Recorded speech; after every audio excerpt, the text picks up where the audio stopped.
आप देख रहे हैं हमारी विशेष प्रस्तुति संगम शिवम सुंदरम और हम मौजूद हैं तीर्थराज प्रयाग के इस कुंभ स्टूडियो में, जहां से लगातार हम आपको दिखा रहे हैं इस स्नान पर्व की विशेष तस्वीरें, विशेष कवरेज देश के सबसे बड़े नेटवर्क के और इस दुनिया के सबसे बड़े पर्व की।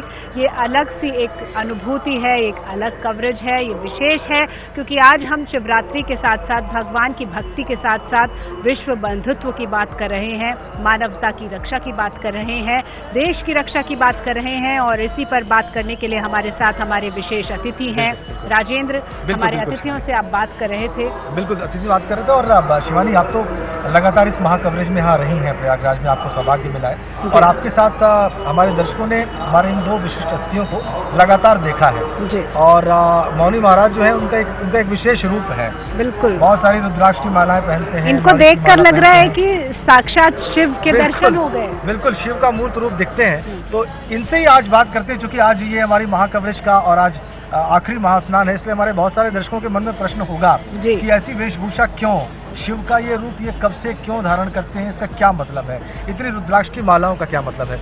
मौनी महाराज जी, बोलिए महाकाल सरकार की जय। क्योंकि साधना के क्षेत्र का वर्णन करना फिलहाल शास्त्रोक्त नहीं होता, लेकिन फिलहाल आपने प्रश्न कर दिया है क्योंकि चैनल के माध्यम से। देखिए, 28 वर्षों से हम रुद्राक्ष धारण करते हैं। एक मुख से लेकर के 26 मुख तक के रुद्राक्षों का वर्णन शिवपुराण के दिव्य ग्रंथों में आपको प्राप्त हो सकता है। अब 14 मुख तक के रुद्राक्ष बहुत मुश्किल से प्राप्त होते हैं। महाकुंभ में तो 26 मुख के भी रुद्राक्ष आए हुए थे, जिन्हें किसी संत ने कृपा के रूप में 28 लाख रुपए का प्राप्त कर लिया था। एक मुख का रुद्राक्ष 38 लाख रुपयों में भी यहाँ धीरे से कि मात्र एक दाना आया हुआ था जो 38 लाख का बिक गया था। रुद्राक्षों की कीमत निश्चित रूप से बहुत होती है, उन्हें जानना बहुत कठिन होता है।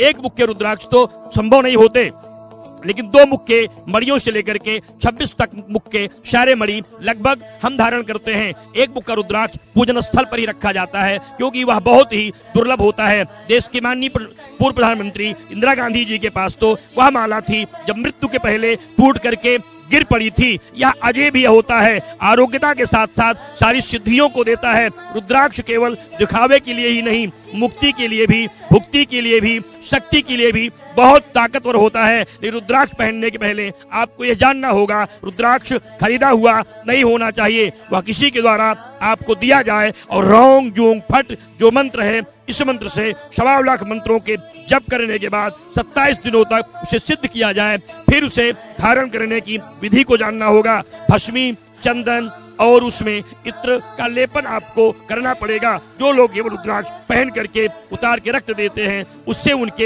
हृदय की बीमारियों को आक्रमण हो सकता है। ये अगर रुद्राक्ष पहनते हैं उसमें इत्र का सेवन अवश्य करें, नहीं रुद्राक्ष आपको लाभ नहीं दे सकता है। लेकिन रुद्राक्ष पहनने वाले लोगों को यह जानना चाहिए, सबसे छोटे और सबसे बड़े रुद्राक्ष का दर्शन तो संभव नहीं होता, लेकिन जो सबसे छोटा रुद्राक्ष होता है वह इसी आकृति में होता है। इससे छोटे कोई रुद्राक्ष नहीं होते, लेकिन आंवला के बराबर जो रुद्राक्ष हैं ये सबसे दुर्लभ हुआ करते हैं। इन रुद्राक्षों की कीमत तो कोई जान नहीं सकता, लेकिन रुद्राक्षों को पहनने के पहले आप उन्हें सिद्ध करा लें और किसी संत विद्वान अथवा किसी गुरु के द्वारा आप प्राप्त करें, क्योंकि मंत्र, मूर्ति और माला अपने द्वारा लेकर के जो भी उपयोग करता है वह सिद्धियों को प्राप्त नहीं कर सकता। इसलिए दिखावा के लिए नहीं, बल्कि इन्हें कल्याण के लिए आप धारण करें। 5 और 6 मुख्य रुद्राक्ष गृहस्थों को पहनना चाहिए, वह उनके लिए पुत्र, ऐश्वर्य, लक्ष्मी के लिए बहुत कारगर है। राजनीति के लोगों को 9 मुख का ऐश्वर्य और विजयी होने के लिए 11 मुख का 3 मुख्य रुद्राक्ष तो बहुत ही दुर्लभ है। मुख्य रुद्राक्ष हैं या तो त्रिकाल की सिद्धियों को प्रदान करने वाले और वाणी को सिद्ध करने के लिए होते हैं, लेकिन इनकी साधना के लिए आपको चरित्रवान होना और वैराग्यवान होना नितांत आवश्यक होता है। यदि आप रुद्राक्ष पहन करके विषयी जीवन जिएंगे तो आपको ब्रेन हेमरेज होकर के मृत्यु हो सकती है। इसलिए रुद्राक्ष को धारण करें। हम इसे जानते हैं उतना ही आकर्षित करता है हम सबको। यहाँ पर जहाँ हम संगम में मौजूद हैं, यहाँ पर एक नई प्रथा इस बार शुरू हुई कि जितने भी लोग स्नान करने आए उन पर पुष्प वर्षा होती है। और आज भी ये पुष्प वर्षा करने यहाँ हेलीकॉप्टर्स आ रहे हैं। कोशिश करेंगे हम दिखाने की। और ये जो कुंभ है, इसीलिए इसे दिव्य, भव्य और अभूतपूर्व कहा जा रहा है, क्योंकि यहाँ पर पहली बार बहुत कुछ हुआ। यहाँ सारे दुनिया के देश एकजुट होकर इतनी बड़ी संख्या में इकट्ठे हुए, देश और दुनिया के साथ साथ पूरा जो ऐसा लगता है कि देवता यहाँ पर खुद विचरण कर रहे हैं, ऐसी आभा है इस कुंभ की।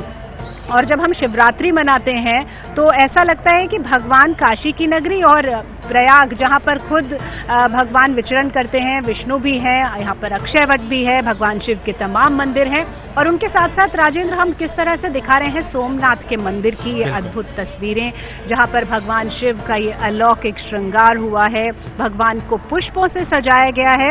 और पूरे देश के ये जो प्रसिद्ध पीठ हैं, प्रसिद्ध मंदिर हैं, हमने चेष्टा की है उन सबके दृश्य आज शिवरात्रि के अवसर पर दिखाए जा सकें। देखिए संगम पर किस तरह से श्रद्धालुओं की भीड़ अभी भी उमड़ रही है। आखिरी स्नान कहा जा रहा है इसे, लेकिन एक शुभ संकेत ये भी है, क्योंकि व्यवस्था यहाँ बनी हुई है तो हो सकता है इस मेले को थोड़ा आगे बढ़ा दिया जाए। और जैसा हमारे जो विशेषज्ञ हैं ब्रजेंद्र जी हमें बता रहे थे कि कल भी इस तरह का जो स्नान पर्व है वो जारी रहेगा और उसका जो सौभाग्य है वो हमें प्राप्त होगा।